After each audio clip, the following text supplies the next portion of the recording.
Bismillahirrahmanirrahim. Assalamualaikum warahmatullahi wabarakatuh. Perkenalkan, nama saya Rio Riyadi, SPD MPD. Saya adalah salah satu dosen program studi pendidikan ekonomi, Fakultas Keguruan dan Ilmu Pendidikan Universitas Mula Warman.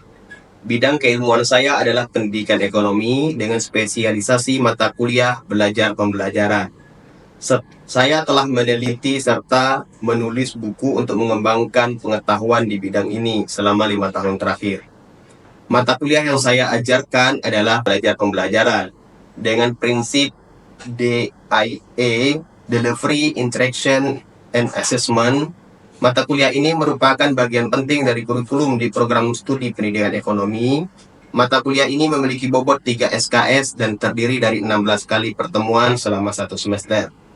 Adapun deskripsi dari mata kuliah ini, kita akan membahas atau mengkaji dan menganalisis berbagai teori belajar dan pembelajaran dari berbagai pandangan para ahli pendidikan, mulai dari konsep belajar, jenis-jenis belajar, prinsip-prinsip belajar, dan sumber-sumber belajar yang dapat dijadikan acuan untuk melaksanakan pembelajaran. Setelah mengikuti perkuliahan, belajar dan pembelajaran, mahasiswa diharapkan mampu mendeskripsikan dan menganalisis teori-teori belajar dari berbagai pandangan para ahli pendidikan, mengembangkan berbagai pendekatan, strategi, dan model pembelajaran yang berpijak pada berbagai pandangan tentang teori belajar, memanfaatkan berbagai sumber belajar dalam pembelajaran, dan melakukan analisis kasus-kasus pembelajaran. Materi perkuliahan belajar pembelajaran selama 16 kali pertemuan. Yang pertama, melakukan kontrak perkuliahan dan materi hakikat belajar dan pembelajaran. Pada pertemuan kedua, prinsip-prinsip belajar. Pada pertemuan ketiga, materi tentang teori belajar behaviorisme. Pada pertemuan keempat, materi tentang teori belajar kognitivisme. Pada pertemuan kelima, materi tentang teori belajar konstruktivisme. Pada pertemuan ke-6, materi tentang teori belajar humanisme. Pada pertemuan ke-7, teori belajar sosial. Pada pertemuan ke-8 akan dilakukan ujian tengah semester. Pada pertemuan ke-9, materi tentang model pembelajaran kontekstual. Pada pertemuan 10 dan 11, materi tentang model pembelajaran kooperatif. Pada pertemuan ke-12 dan 13, materi tentang model pembelajaran berbasis masalah dan project based learning. Pada pertemuan ke-14 dan 15, pembelajaran berbasis blended learning. Dan pertemuan ke-16 terakhir akan dilakukan ujian akhir semester. Dalam proses pembelajaran, saya menggunakan berbagai teknik dan model pembelajaran untuk memastikan mahasiswa dapat memahami materi dengan baik. Salah satu model pembelajaran yang saya terapkan adalah model blended learning berbasis 9 instructional event dengan metode ceramah interaktif dan model pembelajaran project based learning, model pembelajaran problem based learning atau PBL. Model ini sangat sesuai dengan pendekatan konstruktivisme, di mana mahasiswa didorong untuk aktif dalam menyelesaikan proyek dan masalah nyata melalui proses investigasi dan kolaborasi. Dengan PJBL dan PBL, mahasiswa dapat mengembangkan keterampilan berpikir kritis, kreatif, dan mampu bekerja dalam tim untuk mencari solusi terbaik. Referensi utama yang digunakan dalam mata kuliah belajar pembelajaran yaitu buku yang sudah ditulis oleh tim dosen mata kuliah belajar pembelajaran. Itu saya sendiri, Rio Riyadi MPD, Bapak Dr. Sudarman SPD MPD, dan Ibu Ratna Fitri Astuti SPD MPD, yang terbit pada tahun 2024, penerbit Insan Cendekia Mandiri. Terus ada buku dari Aunur Rahman tahun 2016, Belajar dan Pembelajaran. Buku dari Baharudin dan Esa Nurwahyuni tahun 2015, Teori Belajar dan Pembelajaran.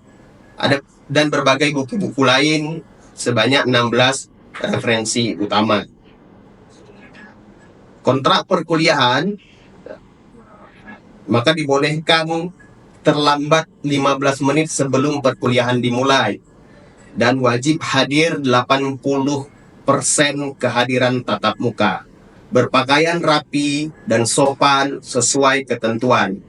Untuk penilaian, nilai afektif sebanyak 10%, nilai tugas sebanyak 25%, nilai UTS sebanyak 15%, nilai UAS sebanyak 25%, dan proyek sebanyak 25%. Setelah ini, saya akan mengajar di kelas. Terima kasih. Wassalamualaikum warahmatullahi wabarakatuh. Baik. Bismillahirrahmanirrahim. Assalamualaikum warahmatullahi wabarakatuh.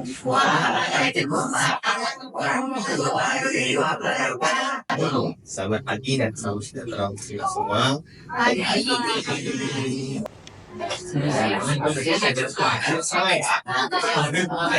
Kalau hadir semua, silakan isi presensi di start, ya.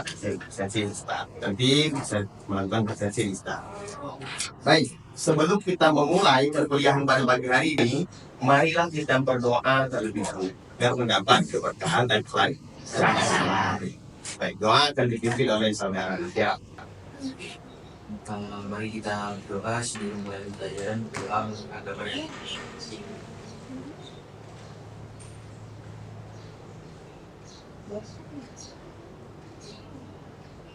berdoa selesai. Baik. Pada hari ini kita akan masuk ke materi konstruktivitas, mempelajari teori behaviorisme. Siapa yang masih ingat tokoh behaviorisme?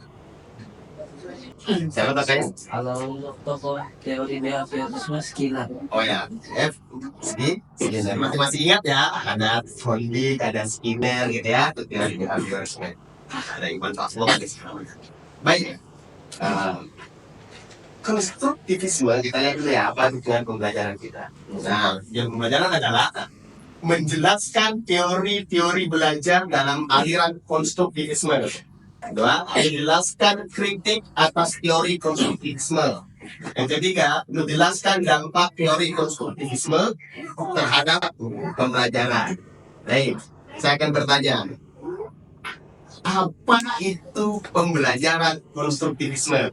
Seperti itu. Iya Pak, yang saya tahu pembelajaran konstruktivisme itu adalah pembelajaran yang bertarget pada siswa untuk membangun pemahamannya secara mandiri melalui lingkungannya secara langsung.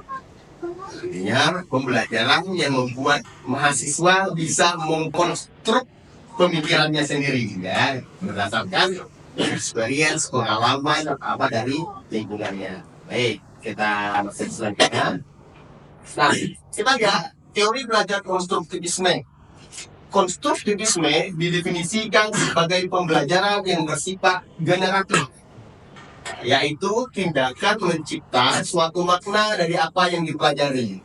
Artinya, kita menciptakan makna. Jadi bukan hanya hafalan, tapi kita bisa memaknai suatu pembelajaran sehingga lebih bergerak. Nah, konstruktivisme lebih memaknai belajar sebagai kegiatan manusia membangun atau menciptakan pengetahuan dengan memberi makna pada pengetahuan sesuai dengan pengalamannya. Sama seperti tadi. Artinya kita membangun pengetahuan berdasarkan misalnya sesuai dengan pengalaman yang kita miliki. Gitu ya. Nah, itu konstruktivisme. Kalau behaviorisme itu adalah perubahan perilaku. Kita sudah pelajari kemarin. Nah, kalau konstruktivisme membangun pengetahuan, ya, bisa diingat-ingat tuh ya. Nah, teori belajar konstruktivisme membantu peserta didik dalam memahami isi dan materi pembelajaran. Artinya bisa membantu peserta didik untuk lebih paham akan satu pembelajaran, ya, bukan hanya pengetahuan saja, tapi lebih paham. Bahkan kalau memang nanti bisa mendapatkan, ya, mengasah kemampuan peserta didik untuk selalu bertanya dan mencari solusi atas pertanyaannya. Nah, kalau sudah misalnya ada mahasiswa yang bertanya terus coba mencari solusi, nah ini sudah bisa membentuk pemikiran sendiri. Ya, itu seperti itu. Ketiga, meningkatkan pemahaman peserta didik terhadap suatu konsep secara komprehensif. Artinya apa? Pemahaman peserta didik ini bisa secara bisa pengetahuannya secara komprehensif, bukan hanya parsial saja, bukan hanya individu saja, pengetahuan super, tapi bisa secara komprehensif. Keempat, mendorong peserta didik untuk menjadi pemikir aktif. Ada nggak kayak kita sudah mulai berpikir, memikir secara aktif, atau kita hanya membaca, mengetahui saja, tapi belum melakukan proses pemikiran. Nah, konstruktivistik bertujuan untuk membuat mahasiswa belajar lebih aktif, mengungkapkan pemikirannya lebih ya. Sebelum lanjut, saya coba tanya dulu, siapa tokoh di balik teori konstruktivisme? Silakan, Deng, siapa? Bapak izin menjawab. Ya, senang. Yang saya ketahui tokoh utama dari sistem belajar konstruktivisme itu Jean Piaget dan Lev Vygotsky. Oke. Baik. Jadi yang pertama adalah Xiang Nah, kalau membaca bukan Jean Piaget tapi Xiang. Nah, gitu ya. Itu. Jadi bisa paham ya artinya ya. Nah, jadi ya, cara membacanya kan. Pertama Xiang biasa. Nah, tulisannya memang Jean Piaget tapi pembacanya adalah Xiang biasa. Nah, teori belajar konstruktivisme yang menurut Xiang Piaget ini yang dikembangkan oleh Piaget dikenal dengan nama konstruktivisme kognitif atau personal konstruktivisme, sehingga membangun kesadaran individu sendiri untuk menciptakan pemahaman yang ya Xiang Piaget itu mengenai. Nah, selanjutnya kita lihat dari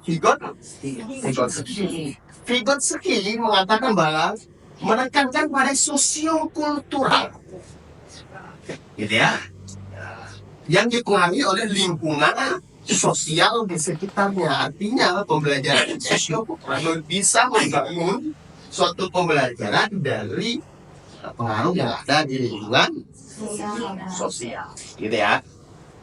Oke, baik. Next, kita coba lihat. Nah, ciri-ciri teori tahu dan menghargai titik pandang atau pendapat siswa. Jadi, sebagai nanti guru atau di sekolah gitu ya, harus bisa mencari atau menghargai titik pandang. Jangan kita mencoba untuk menjustifikasi.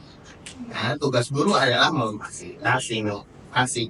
Kalau memang agak miring sedikit, tidak lurus misalnya, pelan-pelan diluruskan supaya pola berpikirnya menjadi terstruktur.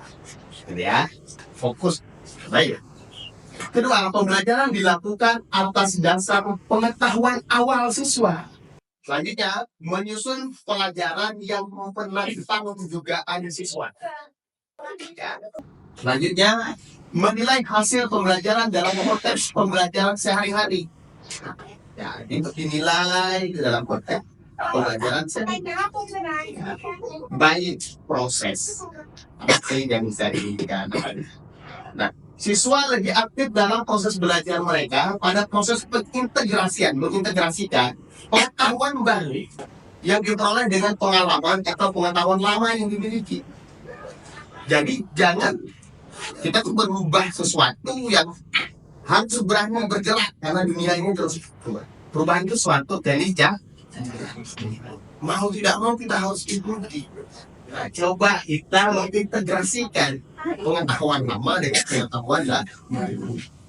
Contoh yang sering saya tanyakan, siapa yang cara misalnya contoh dalam kehidupan sehari-hari kita, siapa yang sering memasak menggunakan rice cooker tapi masih menggunakan jari pengukur air? Ya kan? Siapa? Padahal pengetahuannya rice cooker itu sudah tidak perlu itu lagi, sudah ada takaran. Coba integrasikan gitu loh, antara pengetahuan lama dengan pengetahuan nggak baru. Ya, makanya dalam istilah itu adalah belajar, lupakan, belajar kembali. Selanjutnya, setiap pandangan sangat dihargai dan diperlukan.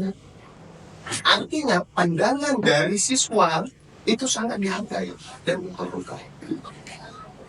Bukan hanya pandangan dari guru. Siswa punya pandangan sendiri. Siswa bebas mengungkapkan pandangannya, gitu. Sehingga nanti dia terbiasa menyampaikan pendapatnya, ya, bukan menjadi takut menyampaikan pendapat atau pandangan. Nah, terakhir ciri-ciri belajar konstruktivisme ini adalah proses belajar harus mendorong yang kerjasama, tapi bukan untuk bersaing. Ya. Bekerja sama untuk sama-sama maju, bukan bekerja sama untuk saling menjatuhkan. Bersaing di sini yang pangkat negatif. Tapi kalau bersaing positif dalam artian sama-sama mendorong, ayo kita sama-sama maju, ayo kita sama-sama lulus, ayo kita sama-sama membuat hal positif, itu bagus. Ya, artinya bukan kamu harus jantung. Nah, mental itu tidak boleh ada. Dalam teori belajar tidak boleh ada. Mental kepiting, ya kan? Kepiting itu kalau naik dia dimasuk di dalam ember, dia nggak akan ada yang keluar dari dia. Bukan berarti dia nggak bisa. Ya, kenapa? Di saat sudah dia mau naik, tarik semua temannya. Kita jadi sini, karena temannya juga mau dulu keluar duluan, dan gitu. Akhirnya ada yang keluar dari filosofi lama ya. Baik.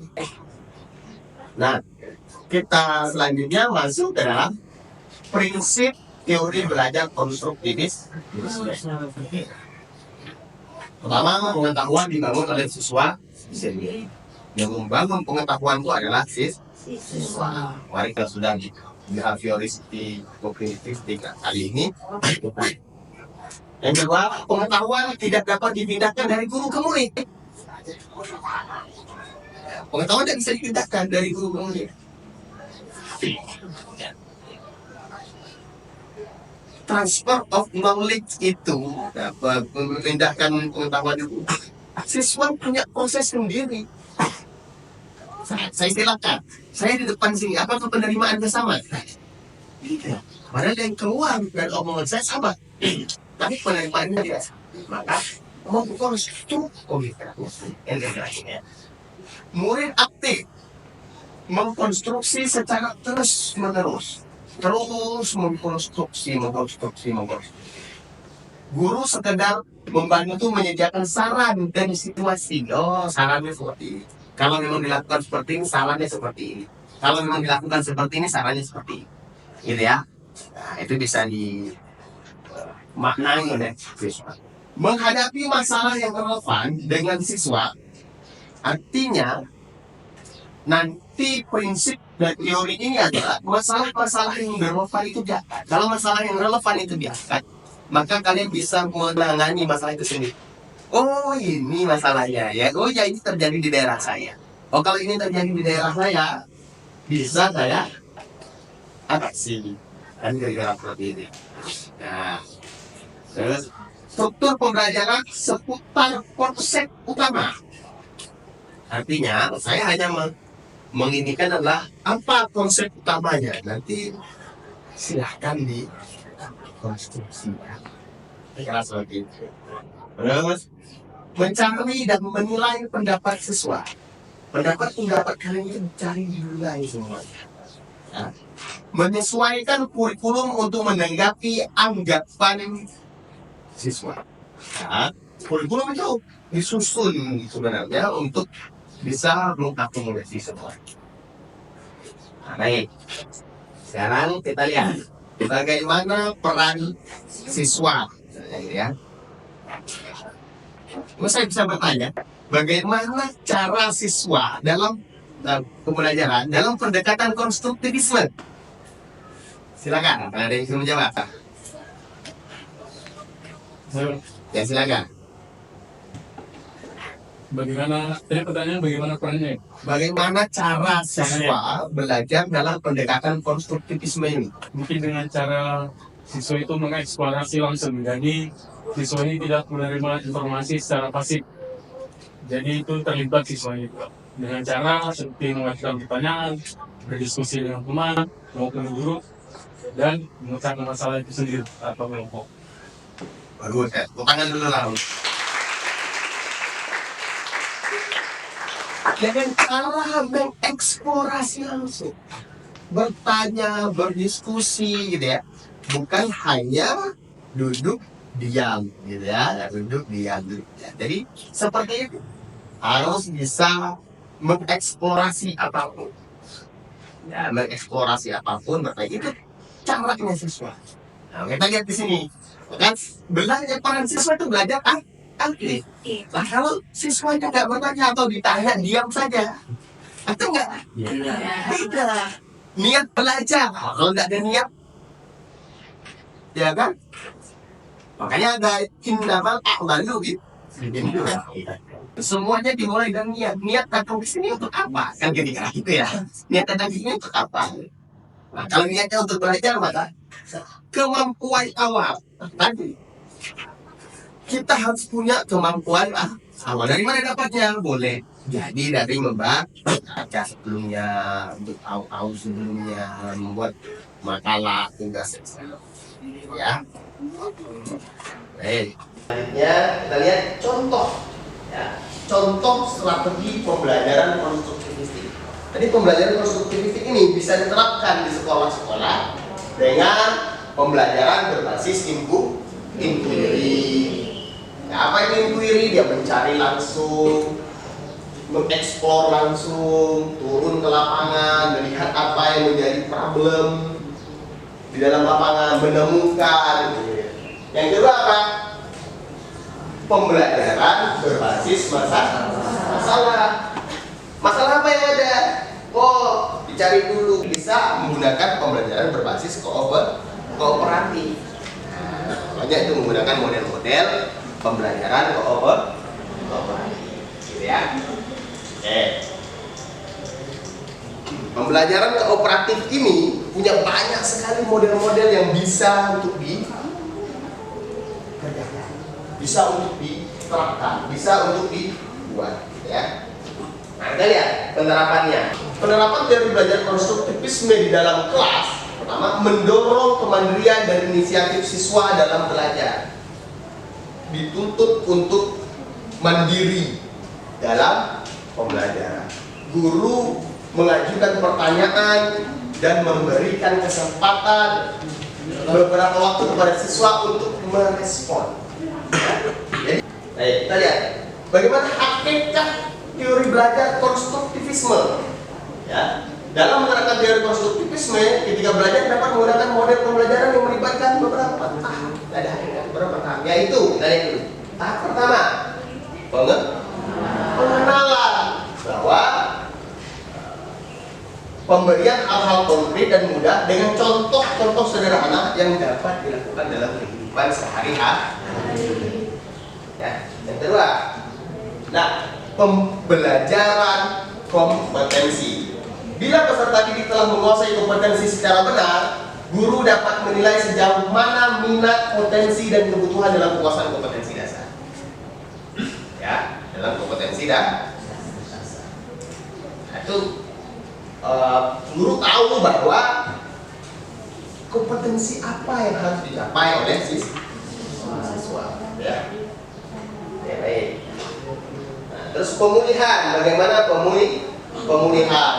Bagaimana penilaian dilakukan menunjukkan apakah suatu kompetensi telah tuntas dikuasai atau belum, misalnya. Terus pendalaman, apa pendalaman? Tadi perlu belajar secara aktif dengan berbagai cara untuk mengkonstruksi atau membangun pengetahuannya. Kalau ini harus tidak meningkatkan integrasi aktif. Nah, perlu dikaya lagi. Ya, baik. Silakan, ada yang mau bertanya kepada saya?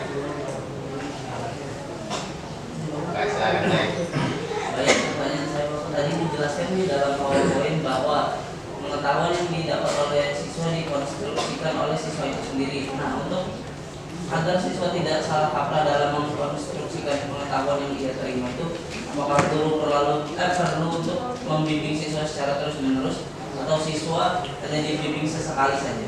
Baik, pertanyaan yang bagus. Dalam membangun konstruk itu apakah guru mendampingi secara terus-menerus? Iya. Tugas guru adalah mendampingi. Tugas guru bukan hanya memberi tugas terus menghilang, tidak. Memfasilitasi itu maksudnya difasilitasi sampai benar-benar terbentuk pemahaman-pemahaman baru yang benar, gitu. Ya, jadi memang siswa itu harus didampingi terus, tidak dilepas saja, tidak hanya diberi tugas saja. Ya, jadi ya. Ada yang lain? Silakan. Ya, baik. Ini Pak, saya ingin bertanya, bagaimana sih Pak caranya kita sebagai guru untuk bisa menyesuaikan metode pembelajaran yang sudah refleksif di kelas, di mana yang kita ketahui itu kan Pak, kebanyakan siswa itu cenderung kurang aktif dan kurang percaya diri ya Pak. Baik, terima kasih. Jadi bagaimana cara kita sebagai guru membuat siswa itu aktif, responsif? Artinya kalau ditanya jawab, kalau disuruh bertanya, bertanya. Bagaimana caranya? Nah, itu dilatih. Guru itu harus melatih dan memberi kesempatan. Tadi sudah disampaikan ya, bahwa memberi kesempatan kepada siswa dan harus mengakomodir itu. Pendapat-pendapat siswa itu diterima, jangan pendapatnya dipatahkan. Nah, ada guru, wah itu salah itu. Nah, boleh nggak? Tidak ya, bahwa ada siswa yang berusaha menjawab, langsung kita justifikasi itu salah, boleh tidak? Kalaupun keliru, tidak boleh langsung dipatahkan. Benar ya? Harus coba dulu, dipancing dulu, ditarik dulu, dicoba diarahkan dengan baik supaya pertanyaannya atau pendapatnya bisa benar, gitu ya. Jadi jangan hanya langsung. Kalau sudah disalahkan seperti itu, kira-kira besok mau bertanya nggak? Pasti tidak mau bertanya. Takut. Disuruh lagi ada yang mau bertanya nggak? Nggak ada yang mau bertanya. Silakan ada yang mau bertanya. Nggak mau bertanya. Nanti di luar, kalau ada nggak berani saya mau tanya. Apa yang kita tanya salah semua. Nggak ada pernah benarnya. Nah, maka tidak. Tujuannya bukan untuk membangun pemahaman dari siswa. Baik, masih ada? Kalau tidak ada, berhubung waktu kita sudah mau habis, gitu ya. Saya rasa cukup sekian dari pertemuan kita. Nanti akan ada tugas yang diberikan. Silakan nanti cek di aplikasi Star-nya untuk mengerjakan tugas yang sudah disiapkan. Nanti silakan dikerjakan di aplikasi Star itu sendiri, ya. Di aplikasi itu sendiri saya kirim jawabannya di sana. Nah, jadi tidak ada batas waktunya, tapi nanti akan ada kelihatan waktunya kapan mengumpulkan. Ya, sudah ada di klik di situ. Baik, saya rasa itu. Kalau memang tidak ada pertanyaan, terima kasih untuk hari ini. Aplaus untuk kita semua.